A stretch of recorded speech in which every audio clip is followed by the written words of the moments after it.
ایسے مرثیے یاد کیے ہوئے جن سے خود بھی رو رہی ہیں دوسروں کو بھی رلا رہی ہیں، تو یہ اہل ایمان کی شان نہیں ہے۔ اہل ایمان مصیبت کے آنے پر، پریشانی کے آنے پر صبر کرتے ہیں۔ قرآن حکیم بیان فرماتا ہے ان کی کیفیت کو، وَمَا أَصَابَ مِن مُّصِيبَةٍ إِلَّا بِإِذْنِ اللَّهِ وَمَن يُؤْمِن بِاللَّهِ يَهْدِ قَلْبَهُ۔ جب بھی انسان پر مصیبت آتی ہے، جب بھی کوئی پریشانی، غم اور دکھ آتا ہے، الا باذن اللہ، وہ اللہ کے حکم سے آتا ہے۔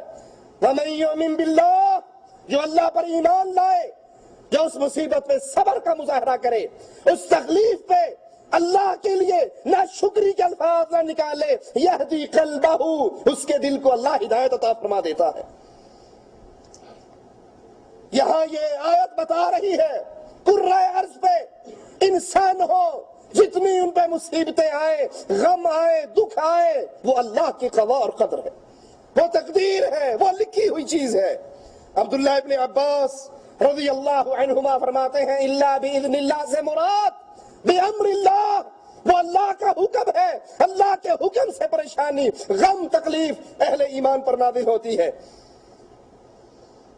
اور جس پہ یہ نازل ہو وہ اپنے دل کو یہ سمجھائے کہ یہ اللہ کی مشیت ہے، میں اس پہ راضی ہوں، یہ اللہ کا حکم ہے، میں اس پہ سر جھکاتا ہوں۔ یہ زبان کے دو جملے، دل کا یہ سمجھانا، اس کی دنیا اور آخرت کو سنوار دیتے ہیں۔ صبر کا یہ عظیم الشان مظاہرہ اللہ تعالیٰ سے اجر و ثواب کا طالب بن جاتا ہے، اور وہ اجر و ثواب پھر اللہ اسے کیسے عطا کرتا ہے؟ سب سے بڑی نعمت یہدی قلبہ، اللہ اس کے دل کو ہدایت کے راستے پہ عطا چلا بھی دیتا ہے، اس کو استقامت بھی دے دیتا ہے۔ اور اس سے بڑا خوش نصیب کون ہے جس کا دل ہدایت کے راستے پہ چل پڑے؟ رسول اللہ صلی اللہ علیہ وسلم نے فرمایا تھا نا، انسان کے جسم میں ایک ٹکڑا ہے جسے دل کہتے ہیں، اگر یہ ٹھیک ہو گیا سارا جسم ٹھیک ہے، اور اگر یہ خراب ہو جائے تو سارا جسم خراب ہو جاتا ہے۔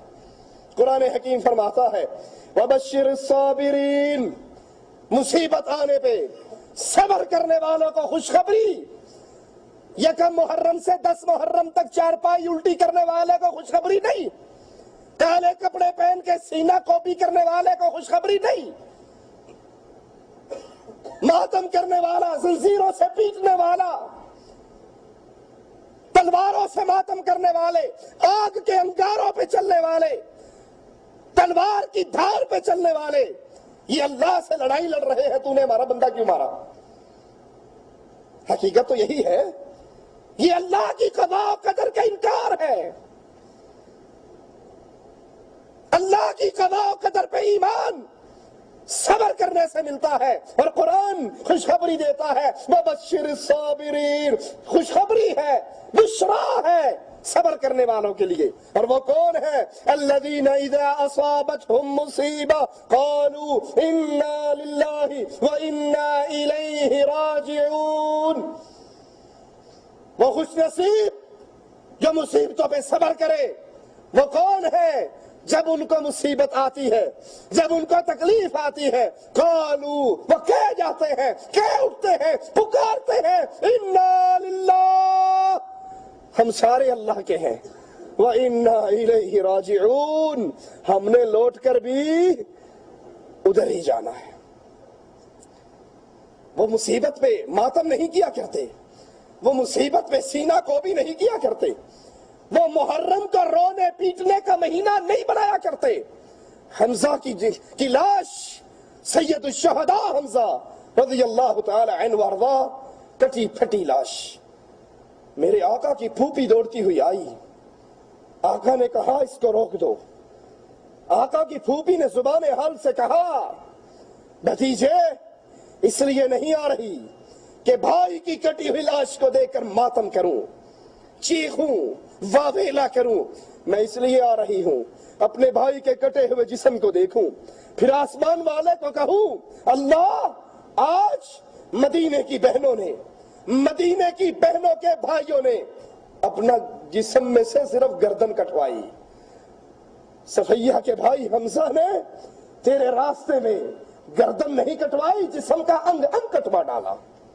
اہل ایمان پر مصیبت جب بھی آتی ہے قالو کہتے ہیں انا للہ و انا الیہ راجعون، اے اللہ ہم بھی تیرے، جن کو اٹھا لیا وہ بھی تیرا، جو چھوڑ دیا وہ بھی تیرا۔ اور جب ایمان اس درجے پہ پہنچ جاتا ہے تو اگلی آواز سنیے، قرآن کی آیات کیا کہہ رہی ہے؟ اولئک علیہم صلوات من ربہم، یہی وہ لوگ ہیں جن پر اللہ کی طرف سے سلامتیے ہیں، نوازشیں ہیں، وَرَحْمَةٌ وَأُولَئِكَ هُمُ الْمُهْتَدُونَ، ان کے لیے اللہ کی رحمتیں ہیں، سینہ کو بھی کرنے والے کے لیے نہیں، پیٹنے والے کے لیے نہیں، یا حسین کر کے ماتم کرنے والے کے لیے نہیں، خوشخبری ہے، سلامتی ہے، رحمت ہے، اللہ کی نوازش ہے۔ کس کے لیے؟ جب مصیبت آتی ہے وہ کہتے ہیں انا للہ و انا الیہ راجعون وَأُولَئِكَ هُمُ الْمُهْتَدُونَ۔ اس صبر کرنے کے نتیجے میں اللہ انعام کیا دے رہا ہے؟